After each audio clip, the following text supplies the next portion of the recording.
It's the middle of the night. The house is dark and silent. You're lying in bed, staring at the ceiling, watching the little red numbers on your clock creep from 2 to 3 to 4 in the morning. Your mind won't switch off, and you already know how tomorrow is going to feel. Foggy, heavy, and tired before the day has even begun. If that sounds familiar, you are not alone. After 65, sleep changes. It gets lighter, it breaks more easily, and it can slip away from us just when we need it most. And here's what almost nobody tells you. Poor sleep after 65 isn't just about feeling tired. Over time, it touches everything: your memory, your balance, your mood, your blood pressure, even how steady you feel on your feet the next day. But here's the good news, and it's very good news. The way you spend the last hour before bed has an enormous effect on how deeply you sleep, and most of it is completely in your control. So tonight, I'm going to give you 5 simple things to do every evening before bed. I've ranked them from number 5, the helpful, all the way to number 1, the one so many doctors quietly wish their patients understood. Stay with me to the end, because number 1 costs nothing and changes everything. But first, tell me, what time do you usually go to bed? Drop it in the comments. I'm always curious, and I read every single one. Short-spoken disclaimer. Just so we're clear, this is general wellness information, not medical advice. If you have ongoing sleep trouble or a health condition, please talk to your own doctor. All right, let's count them down. Let's start with the one thing that quietly steals more sleep from people over 65 than almost anything else: bright light in the evening. Why it matters. Deep inside your brain is a tiny natural clock that decides when you feel sleepy and when you feel awake. It runs on light. When your eyes see bright light, especially the blue-white glow of a television, a tablet, or a phone, that little clock gets confused. It thinks it's still daytime, and it holds back the natural sleep signal your body is trying to send.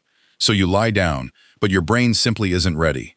For those of us over 65, this matters even more, because our natural sleep signal is already gentler and easier to disrupt than it was in our younger years.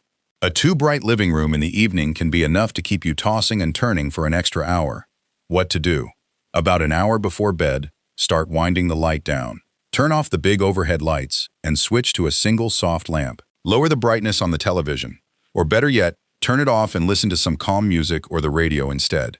And if you read on a tablet or scroll on your phone in bed, try setting it aside 30 to 60 minutes before you want to sleep. A tip to make it better: keep one small, warm-colored lamp, the soft yellowy kind, not the bright white, by your chair for the evening. That gentle glow tells your brain the same thing a sunset does. The day is ending, it's safe to rest now. It's such a small change, but it sets the stage for everything else. Now, once the lights are low, there's something you can eat or drink that gently invites sleep in. And that's number 4. If this is already useful, tap that like button for me. It truly helps other folks our age find this. Number 4 is a gentle one, the right little something before bed, a small, sleep-friendly snack. Why it matters. Going to bed a little hungry can wake you in the night, but going to bed too full sits heavy and does the same. After 65, the trick is a small, calming snack that works with your body instead of against it. Certain foods naturally contain the building blocks your body uses to wind down and prepare for rest, and a light bite of the right kind can quietly ease you towards sleep. Just as important is what to avoid. Caffeine, in coffee, in strong tea, and even in chocolate, can linger in an older body far longer than it does in a younger one, sometimes many hours. That afternoon cup of coffee you always enjoyed may be quietly stealing your sleep now in a way it never used to. And a nightcap of alcohol, though it may make you drowsy at first, tends to break your sleep apart in the second half of the night. What to do?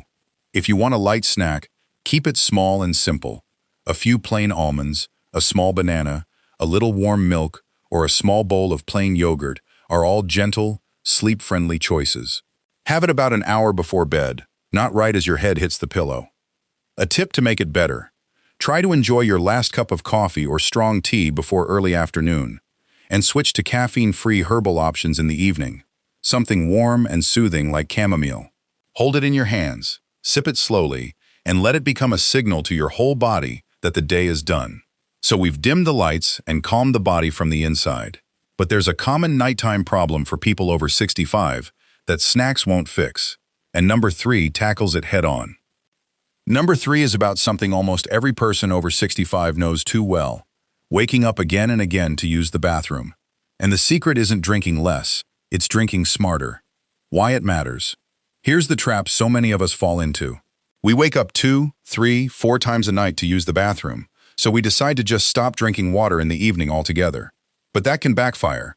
Going to bed dehydrated can bring on nighttime leg cramps, headaches, dizziness when you first stand up, and even more restless sleep. Our bodies still need water through the evening. We just need to time it well. The goal is to stay gently hydrated all day long, so you're never forcing down large amounts of water late at night to catch up. When you sip steadily through the day and ease off in the final stretch before bed, you get the best of both worlds, a well-hydrated body and fewer trips down that dark hallway at 3 a.m. What to do? Drink your water steadily throughout the day, especially in the morning and afternoon. Then, in the last hour or two before bed, take only small sips if you're thirsty, rather than a big glass. And always keep a little water on your nightstand, so if you do wake up dry, you don't have to get up for it. A tip to make it better. If you take medications in the evening, take them with just enough water to swallow comfortably. And if nighttime bathroom trips are frequent, do mention it to your doctor. Sometimes it's something simple and very treatable, and there's no reason to just live with broken sleep. Now, when you do get up in the night, and when you finally settle in, the room around you matters more than most people ever realize. That's number 2. Number 2 is about the room you sleep in. And getting it right can transform your nights. A cool, dark, and safe bedroom. Why it matters. Your body actually needs to cool down slightly to fall into deep sleep. A bedroom that's too warm or stuffy fights against that, keeping you in light, restless sleep and waking you in a tangle of sheets. A cooler, well-aired room helps your body do naturally what it's trying so hard to do. Drift into deep, restoring rest. Darkness matters just as much. Even small amounts of light, a street lamp through thin curtains, a glowing clock, a little standby light on the television, can be enough to keep an older brain's sleep signal from settling fully. And there's one more thing that matters enormously for us after 65. Safety. If you get up in the night, the path from your bed to the bathroom needs to be clear and lit, because a fall in the dark is one of the most common and most serious accidents at our age. What to do? Before bed, let the room cool down a little and air it out. Use curtains or blinds to block outside light, and cover or turn away any glowing screens or bright clock faces. Then walk the path from your bed to the bathroom in your mind. Is it clear? Move any loose rugs, cords, or clutter out of the way. A tip to make it better. Put a small, soft nightlight in the hallway or bathroom. Just enough to see by, not enough to wake you fully. It lets you move safely in the night without flooding your eyes with bright light that would leave you wide awake again. So now the lights are low, your body is calm, your water is timed, and your room is cool, dark, and safe. There's just one thing left, and it's the most powerful of all. Number 1 costs nothing, takes only a few minutes, and it's the one so many doctors wish their patients would do. Stay with me. And if you're finding this helpful, do me a small kindness and hit subscribe, so we can keep taking care of ourselves together, night after night. And here it is, number 1. It's free, it's gentle, and it may be the single most powerful thing you can do for your sleep after 65. A calming wind-down ritual to quiet your mind. Why it matters. For so many people over 65, the body is tired but the mind simply won't stop. You lie down, and suddenly here come the worries. About your health, your family, the things left undone, the memories that drift up in the dark. Your body is ready for sleep, but your racing mind holds the door shut. Here's the key. When your mind races, your body stays in a state of quiet alertness, a little tense, a little on guard, and you cannot fall into deep sleep in that state. But you can gently guide your body out of it, and it's simpler than you'd think. Slow, calm breathing and a soothing bedtime routine send a powerful signal to your nervous system. You are safe. The day is over. It's time to let go. That same calm can even help settle your heart rate and ease the tension of the day. What to do? In the last few minutes before sleep, try this simple breathing. Lying comfortably in bed, breathe in slowly and gently through your nose while you count to 4. Then let the breath out even more slowly, to a count of 6, as if you were softly fogging a mirror. In for 4, out for 6. Do this for just a few minutes. As you breathe, let your shoulders sink into the bed. Let your jaw relax. Let your hands go heavy. A tip to make it better. Pair your breathing with a small, comforting ritual you do the same way every night. Perhaps a warm shower or a warm foot soak beforehand.